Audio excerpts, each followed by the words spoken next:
할렐루야. 오늘도 우리 하늘 양식을 통해서 하나님께 가정 예배 드리며 주님께 영광 돌리도록 하겠습니다. 기도드리겠습니다. 사랑 많으신 하나님, 오늘도 저희들 품어주시고 인도해 주셔서 하나님의 사랑 안에서 하루를 살 수 있도록 도우시는 은혜 감사드립니다. 이른 아침부터 지금까지 하나님께서 동행하시고 붙잡아 주시고 역사하여 주셔서 주님의 사랑으로 하루 살 수 있도록 도우셨사오니 하나님, 주께서 주신 사랑, 우리가 이웃과 형제와 자매들과 함께 나누면서 그 사랑을 풍성하게 이루어 나갈 수 있도록 하나님 붙잡아 주시옵소서. 하나님 또한 주님 앞에 기도드립니다. 우리가 하나님께서 원하시는 인생의 삶의 길을 갈 수 있도록 역사하시고 하나님께 기도하고 간구한 일이 하나님의 시간 속에서 그때에 이루어질 것을 믿으며 간구하게 하시고 하나님께서 이루시는 것을 우리가 눈으로 체험하고 또한 우리가 경험할 수 있도록 하나님께서 돌보시고 역사하여 주시옵소서. 하나님께서는 살아계시기에 언제나 우리 삶 가운데 개입하시고 우리를 도우시는 줄 믿사오니 주님 붙잡으셔서 우리의 삶이 언제나 하나님께서 원하시는 방법대로 살아갈 수 있도록 주님 역사하여 주시옵소서. 또한 하나님 주님 앞에 간구합니다. 우리가 좀 더 주님께 가까이 가는 자들 되기 원합니다. 그러기 위해서 우리가 더 거룩해지기를 소망하오니 우리 안에 그리스도의 마음을 품게 하여 주시고 주님께서 원하시는 대로 우리가 생활할 수 있도록 주님 언제나 이끌어 주시옵소서. 구별된 삶, 구별된 자리, 구별된 모습, 어떤 것이든 하나님께 영광 돌리는 일에 힘을 다할 수 있도록 주님께서 우리에게 용기와 믿음을 더하여 주옵소서. 함께 하시는 은혜 감사하며 예수 그리스도의 이름으로 기도드리옵나이다. 아멘. 하나님 말씀입니다. 베드로후서 3장 8절로 9절 말씀입니다. 사랑하는 자들아, 주께는 하루가 1000년 같고 1000년이 하루 같다는 이 한 가지를 잊지 말라. 주의 약속은 어떤 이들이 더디다고 생각하는 것 같이 더딘 것이 아니라 오직 주께서는 너희를 위하여 오래 참으사 아무도 멸망하지 아니하고 다 회개하기에 이르기를 원하시느니라. 아멘. 오늘은 광주교회를 섬기시는 최종호 목사님께서 베드로후서 3장 8절로 9절 말씀을 통해 하나님의 시간표라는 제목의 설교를 통해서 우리가 함께 은혜 나누도록 하겠습니다. 다시 오시겠다고 말씀하신 예수님의 약속은 성도들에게 얼마나 큰 위로가 되는지 모릅니다. 힘든 하루를 살아갈 때 그 약속을 붙잡고 인내하며 살아갈 수 있기 때문입니다. 초대교회 성도들이 많은 핍박 속에서도 그들이 곧 오실 주님을 기다리면서 주님이 오셔서 모든 것을 견디어 승리할 수 있도록 역사하실 것이다 라는 믿음 속에서 그들은 하루하루를 견디어 나갔습니다. 초대교회에서 예수 재림은 그렇기 때문에 모든 성도들의 지대한 관심사였습니다. 언제 오실지 또 어떻게 하실지 말입니다. 그런데 교회 안에 예수님의 재림을 부정하는 사람들도 있었습니다. 또 마치 당장이라도 오실 것처럼 선동하는 거짓 선지자들도 생겨났습니다. 이러한 거짓 선지자들로 인해서 성도들은 혼란에 빠졌습니다. 안 오신다고 하는 사람들 때문에도 낙심되기도 하지만 당장 오신다라고 할 때에 사회적 책임을 버리는 사람들도 많았습니다. 아니 당장 주님이 오실 건데 우리가 저축은 왜 하나 이런 생각하고 똑같은 거죠. 미래라는 걸 뭘 준비를 하나 이제 다 끝났는데 사람들이 갑자기 방탕한 삶을 오히려 더 하는 거죠. 그래서 재림을 부정하는 것도 이단이요. 그 다음에 당장 오신다고 선동하는 것도 이단입니다. 왜냐하면 주님께서 그 날과 시를 알려주시지 않았기 때문입니다. 오늘 본문에서 베드로는 주께서 하루가 1000년 같고 1000년이 하루 같다고 하며 하나님의 시간 개념이 우리의 그것과는 다르다. 우리의 생각과는 전혀 다르다고 설명을 하고 있습니다.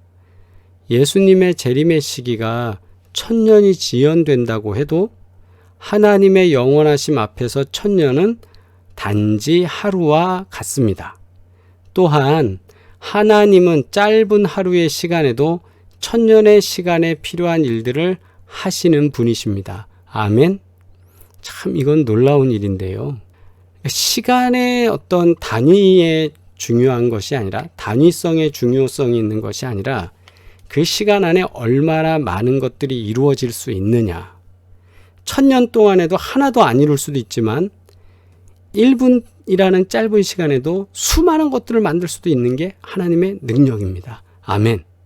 그래서 하나님께서는 1000년과 하루와 1000년, 이 시간적 개념은 우리가 갖고 있는 시간적 개념과는 전혀 다르다라는 걸 베드로는 상징적으로 이렇게 깨달을 수 있도록 설명하면서 말하고 있는 겁니다. 오늘도 하나님은 하나님의 시간표에 맞춰서 역사를 이루어가고 계십니다. 그러므로 우리는 하나님의 약속하신 일들이 이루어지지 않는다고 조급해하지 말아야 합니다. 언제나 좋은 것으로 우리를 채워주시고 약속하신 것을 반드시 이루시는 하나님의 신실하심을 믿으셔야 합니다. 나의 시간표에 하나님의 역사를 맞추지 마십시오. 제가 월드컵 경기를 참 보고 싶었는데 경기 시간표를 보니까 참 애매하더라고요. 새벽 4시 또는 밤 12시 뭐 이렇게 해서 경기를 치르는 거예요. 아니 우리가 보기 좋은 시간대에 하면 얼마나 좋습니까? 그런데 새벽 또는 밤 늦은 시간 고민됐어요. 왜 이렇게 방송을 할까?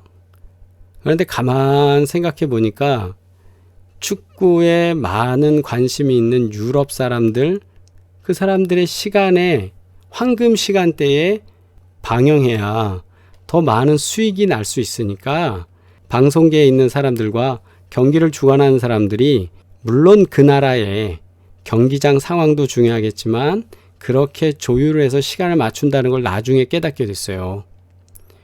내 시간이 중요한 게 아니라 이 게임의 중요한 부분을 차지하고 있는 사람들, 유럽 축구 팬들의 그 관심사의 시간, 그 시간에 맞추는 게 방송사의 수익과 연계되고 또는 FIFA라든가 그런 축구 관계자들의 어떤 이익과도 부합된다. 그러면 그쪽에 맞춰서 시간을 사용하는 거죠.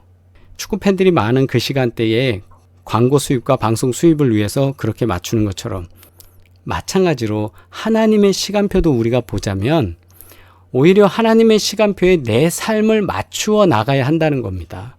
그리고 그 시간 속에서 우리가 할 일은 하나님께서 허락하신 시간을 소중히 여기며 최선의 삶을 살아나가는 것입니다. 하나님의 시간표 안에서 자유함을 누리는 것입니다. 아멘. 시편을 통한 매일 묵상집이라는 책에 이런 이야기가 소개되어 있다고 합니다. 공사장에서 일하고 있는 사람에게 물었습니다. 무엇을 하고 있습니까? 그는 그저 먹고 살기 위해 돈을 벌려고 일하고 있소 라고 대답했대요. 다른 사람에게도 똑같은 질문을 했습니다. 짐을 나르고 있을 뿐이요. 또 다른 사람에게 물었습니다. 그런데 그 사람의 대답은 앞에 두 사람과는 사뭇 달랐습니다. 나는 하나님과 우리 가족을 위해 일하고 있습니다. 똑같은 일을 해도 어떤 자세로 임하느냐에 따라 굉장히 다른 의미부여, 동기부여가 됩니다. 그래서 똑같은 일을 해도 어떤 자세로 임하느냐가 매우 중요하다는 말을 사람들이 하는 것입니다. 시간은 곧 생명입니다. 우리 모두에게는 하루 24시간이 동일하게 주어져 있습니다. 하나님께서 허락하신 시간을 선용하는 주님의 자녀들이 되기를 주의 이름으로 축원합니다.